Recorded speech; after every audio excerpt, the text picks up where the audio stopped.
She had woken before dawn for as long as she could remember. Even when her bones ached and her eyes burned with tiredness, she never allowed herself to sleep late. The house felt different at that hour, quiet and honest, as if it spoke only to her. She would sit on the prayer mat, whisper her du'as, and ask only for strength. Happiness had never been something she demanded from life. Strength was enough. Her name was Salma. She had entered this house as a shy bride. More than 30 years ago. The walls were old, the courtyard narrow, and the ceiling low, but she filled every corner with patience. She learned where the sun fell in the mornings and how the air cooled at night. She learned the moods of the house the same way she learned the moods of people. Over the years, the house learned her too. It had seen her laugh softly while kneading dough, cry silently while washing clothes, and stand firm when life tried to bend her. Her husband Rashid had been an ordinary man with simple dreams. He never raised his voice at her, but he never protected her from hardships either. He worked long hours at a small shop and trusted Salma with everything else. When money was short, she stretched it. When the children were sick, she stayed awake all night. When Rashid died suddenly of a heart attack, it was Salma who held the house together, hiding her grief so her sons would not feel afraid. She had 2 sons, Imran and Farouk. She raised them with love and discipline, teaching them that respect mattered more than pride. When they were young, they fought over who would sleep closer to her. She still remembered the weight of their small bodies and the sound of their breathing. Those memories lived quietly inside her, never fading, even when everything else changed. Time changed her sons. Imran married first. His wife Nida was polite but distant. She spoke gently but kept her emotions locked away. Salma tried to connect with her, but Nida preferred her own space. Salma accepted it without complaint. She believed every person had their own way of loving. Farouk married 2 years later. His wife, Samina, was different. She smiled easily in front of others, but spoke sharply at home. At first, Salma ignored it, telling herself that new brides struggled with adjustment. She believed patience could soften any heart. Slowly, the house grew heavy. Samina questioned everything. Why Salma woke up before sunrise, why she cooked certain dishes, why she spent time praying. The words were small at first, disguised as jokes, but they grew sharper with time. Farouk began repeating his wife's words without realizing it. Imran remained silent, choosing peace over truth. Salma noticed the change long before anyone else. A mother always does. Her sons' voices changed. Their eyes avoided hers. Where once they asked for her advice, now they informed her of decisions. She did not protest. She did not remind them of her sacrifices. She believed reminding people of your pain only made them feel burdened, not grateful. One evening, Salma overheard a conversation she was never meant to hear. She had gone to the kitchen for water when Samina's voice drifted from the living room. She complained about the house feeling small, about it never truly feeling like hers.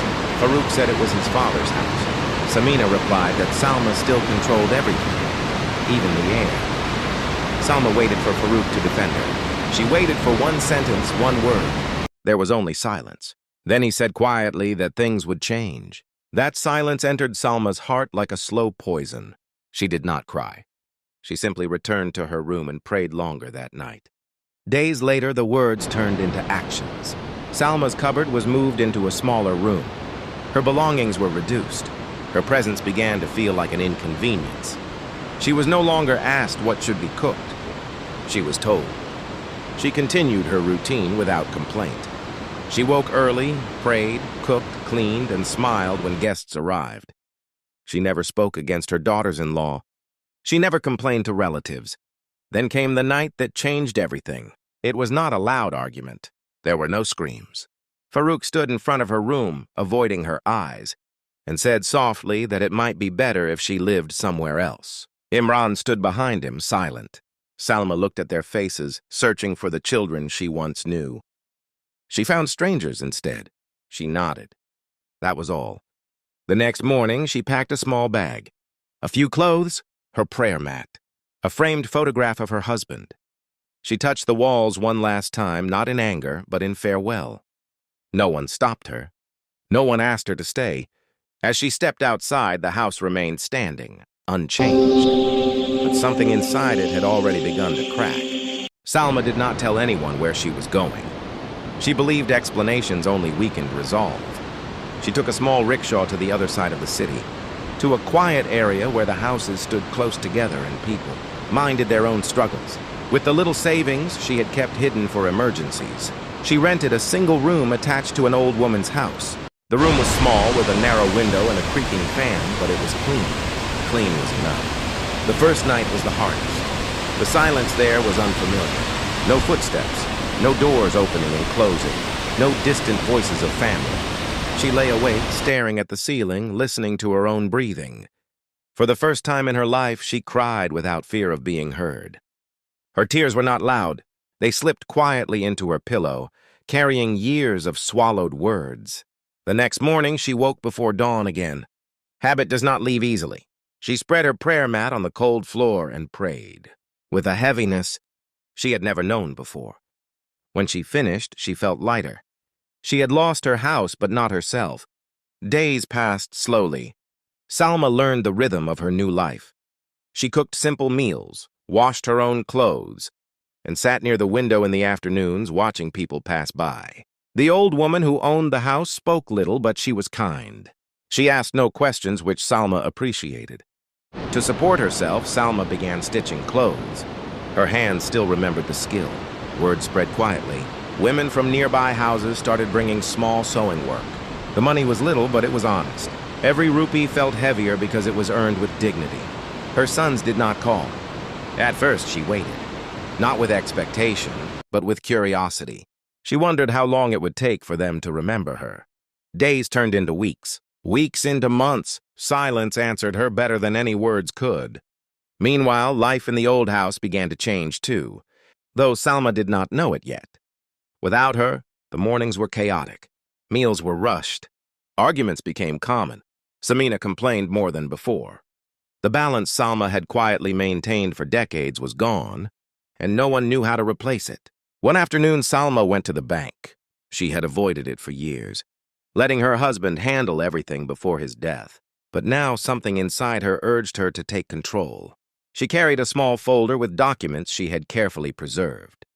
Property papers, bank records, legal files, things she had protected silently, never imagining she would need them.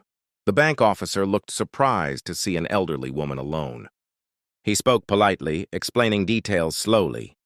Salma listened carefully. With every signature, every stamp, she felt something shift inside her, a quiet awareness. The house she had been forced to leave was still legally hers. Her husband had trusted her enough to leave everything in her name. She walked out of the bank that day with steady steps. There was no joy on her face, only clarity. She did not rush to confront her sons. She did not feel anger burning inside her. Instead, she felt calm. Revenge, she believed, did not need noise. It needed time. Months passed. Salma's routine became stronger. She taught Quran to children in the evenings. Their innocent questions and soft voices filled the emptiness she carried. Parents respected her. They saw wisdom in her silence. Her health improved.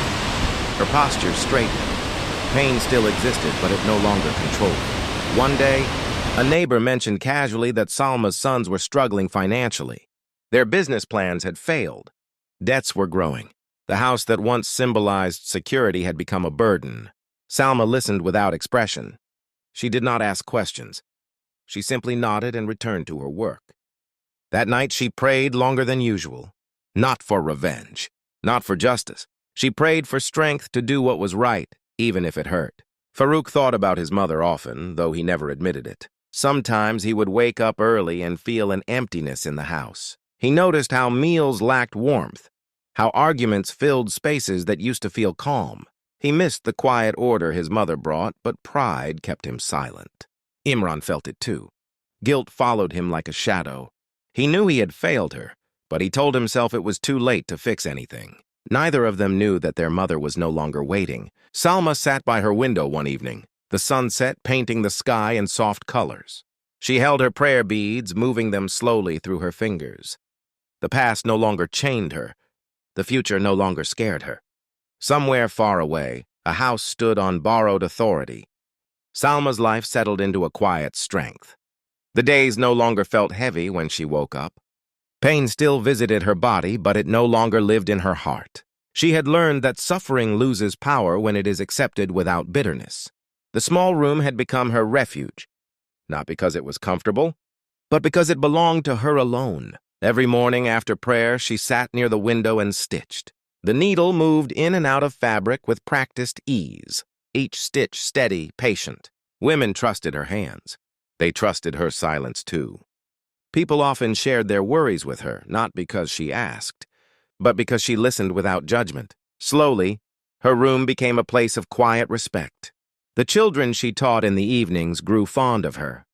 They called her Amma without hesitation. Their laughter filled the empty corners of her heart. She never spoke about her own children. She did not want pity. She did not want sympathy. She wanted peace. Meanwhile, the house she had left behind was unraveling. Without Salma, the mornings began late. Meals were irregular.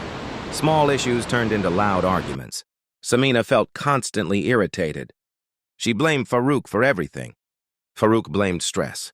Imran avoided coming home, staying out late to escape the tension. The house felt tighter, heavier, as if the walls themselves were tired. Money became a problem. A business investment failed. Loans piled up. Samina suggested selling the house to clear debts and move somewhere better. Farouk agreed quickly. Imran hesitated, but his voice was weak. They contacted a property dealer. The process seemed simple. Papers were gathered. Appointments were made, until the truth surfaced. The dealer looked at the documents carefully, his expression changing. He asked whose name the property was registered under. Farouk answered confidently. The dealer shook his head and said the name on the papers was Salma's.